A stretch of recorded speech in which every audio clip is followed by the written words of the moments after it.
Hey, what's up guys? Welcome back to the channel.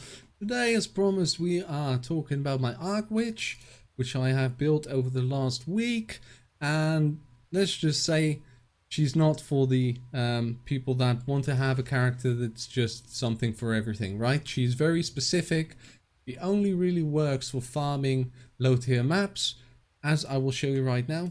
Before I show you the glacier, guys, I decided to make this build when I watched MBXtreme's video. He made something similar for a Pathfinder and said that this wouldn't work on anything but a Pathfinder because you wouldn't be able to get enough stacks on your Vaal Arc. I think Witch isn't getting enough love, and I'll show you that you can actually do this with a Witch. As you can see, you just have to press once and basically everything gets destroyed. Even on the monoliths, there we go. That's just a one bang.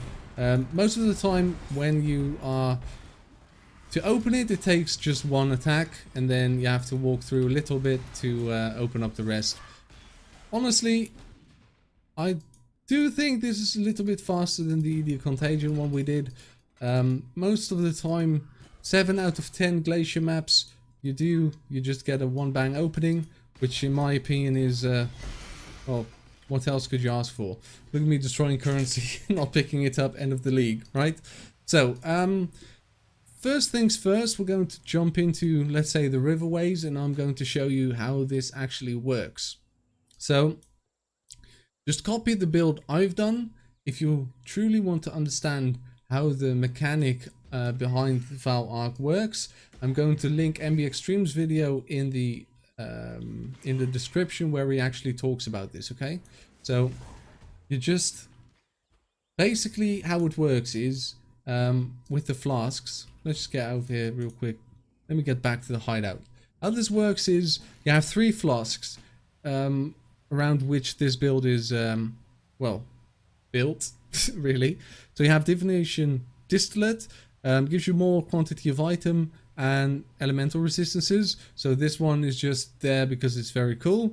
Then we have this Lavianga Spirit, gives you 100% increased recovery rate, but it also gives you no mana cost during flask effect. But normally when you use that, your mana will just go up, right? Now we use Soul Catcher because cannot gain mana during effect.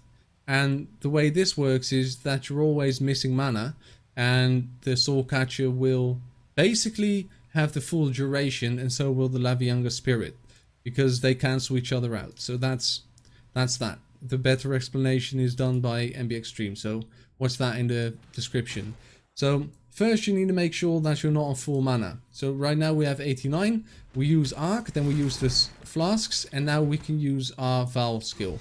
And as you can see, it's no problem. We can go up to 4 stacks and just bang it out like that. We try to keep up the all the flasks, and that way you can just keep going. Now, in order to do this, we need quite a few items. So we need those 3 flasks, and we need a couple more items. But I do want to just stick to the way I normally make my videos, and so this is the basics of the build. Now we're going to talk about the gear, and then we're going to talk about the skill tree. So let's just start with the flasks, other than the 3 I just named. So Divination Distillate, Lavianga Spirit, and then Soul Catcher. We're just going to use the Diamond Flask of Heat, so we don't get frozen. And then a Chemist Quicksilver Flask of Adrenaline. Now, if I'm completely honest, I don't mind dying every now and again by bleed. But if you do, I would recommend getting either this of Staunching to stop the bleeding on your Diamond Flask of Heat, or your Quicksilver Flask of Adrenaline, right? Because otherwise you will just die from the bleeding, which is, I don't mind it, but I could understand if you guys don't want to die every 10 maps, okay? So this is a very expensive build. These weapons I've got here cost me around 20 Exalted Orbs each, but honestly, with the way it works and how fast you can get currency, with this build I think it's worth it. So for the weapons, we want these Vortex Bar Platinum Chris. This is a crit build, so this stacks really well. It gives you more lightning damage, and it gives spell damage and crit strike chance. That's good. But what it's really about is the 20% reduced soul cost of Vaal skills. And that's the reason, because we have that on these two items. We have that on the Soul Catcher, and we also have that in the skill tree on a gem, and in the skill tree itself. This is the reason why normally you would have one Vaal arc stack after a couple of kills, because it will just cost 25 souls. But now it's down to around 6 soul cost, and you can have 4 stacks. So that's why that works. So we have two similar Platinum Chris's. Just try to get the best roll on these mods as you can. For the helmet, I'm using a Devoto's Devotion with arc chains an additional time. Maybe you don't need it. I haven't tried it without it, but honestly, I would say that it helps a lot. Just having an additional chain, even if it's just for not having to press Vaal Arc one more time when clearing a map. For these Abyss gems, we are taking cast speed, global critical strike chance, and then as much lightning damage as you can. Same here. We weren't able to get any cast speed on this one, and we weren't able to get any cold damage, but this one's physical damage, so that's alright. So for the abyssal gems, just go critical strike chance, either global or with spells, and then as much lightning damage and cold damage, physical damage, all that stuff on the, as you can find. Solstice Vigil, just because I like it. You guys know I like it. Temporal Chains, we're not even using it, but the 24% damage is an easy filler. You can probably find a better necklace for this build. If you build one for lightning damage, increased lightning damage, flat lightning damage, all that sort of stuff. You don't actually need any more resistances on this necklace, so that's good. For the chest, Impulse's Broken Heart. Don't try this build with Queen of the Forest, even though you're moving faster, it doesn't work like that. Just get a Impulse's Broken Heart. Rings, very standard, elemental resistances, life. That's all they are. You can probably fit some, because when I check my character and defense, as you can see, we are overcapped on both fire resist and lightning resist, and as soon as we use our flasks, we are all the way overcapped. So you could just take out some of the resistances here, go again for flat lightning damage and flat, not flat, just a flat lightning damage, and then the percentage elemental damage. So that's good. As you guys know, my gloves, belt and boots are always so that my build is kind of a hybrid between quantity and movement speed. So we have the Bisco's Leash, Sedima's Touch, and then 7 League Step. Very simple stuff. I always use these 3 items. You guys know that by now. That's all for the gear, really, except for all the gems we're using in the skill tree. Now, we have here a Conqueror's Potency, just because of the 8% increased flask effect of flask, well, increased effect of flasks on you, and that's why we use that. You actually do need that. And then we have this, more lightning damage, attack speed with daggers, and then reduced mana cost of skills. As you guys can see, this is a trash one. I like the lightning damage. I just had this lying around.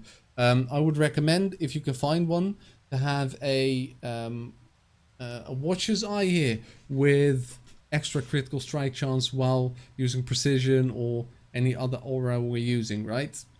So that's a very good one. For the skill gems, we are, as you can see, not even full. On the helmet we have increased duration, cost more damage taken, a steel skin. You could get a 4th one. I just don't know what to put in there.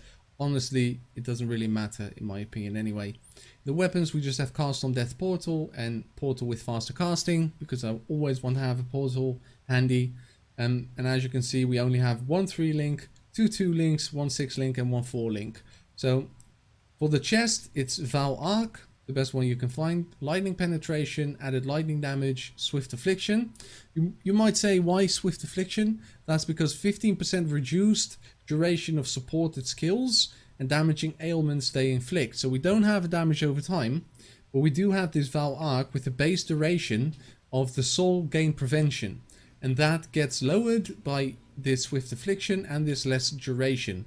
As you can see, supported skills have 49% less skill effect duration, and luckily this one also gives 20% more damage. Obviously I would recommend having a level 20 of all these support gems that are completely leveled up as well, like with these gem cut prisms. We also rock controlled destruction just for the 43% more spell damage. That's insane, right? We have so much critical strike chance with this build that the 100% reduced critical strike chance doesn't even matter that much anyway. Here we have Flame Dash and faster casting just to get around quickly. We have Summon Ice Golem with cast when damage taken, because the Ice Golem will, as you will see in the Ascendancies, give us 20% more damage as well, then increase critical strike chance and accuracy. So that's actually very good. For the auras we're using, we are using Zealotry, Wrath and Precision with an Enlightened 4. If you want to have an Enlightened 3, I would recommend taking out Wrath. That's skill gems. Very simple stuff. Nothing special. Okay, I have to say here, Elementalist is not in a very good spot if you compare it to something like Trickster. But still, the way the Ascendancies work right now, still fairly good. And I think this is a very good build. I'll try to talk you through why we choose what we choose. The Shape of Desolation is basically just a filler to get to Beacon of Ruin. This action speed reduction by 10% is actually very good when you have the chill. The shocks from your hit always increase damage taken by 15% is why we really have this. Everyone's going to be shocked. That's just the point. So 15% more damage from that. Go to the right here. Paragon of Calamity is the biggest reason we can stay alive without a life flask. This will leech quite some health. Then just some more damage reduction from elements and more damage. Yeah, just more damage with the element you've been hit with. And you do not take reflected elemental damage, which is a nice plus. Here we have Liege of the Primordial. Your elemental golems are immune to elemental damage, so they don't end up dying as much. And then 20% increased damage for each summoned golem. And then 25% increased effective buffs granted by your golems for each summoned golem. But what you could do, I'm using one, right?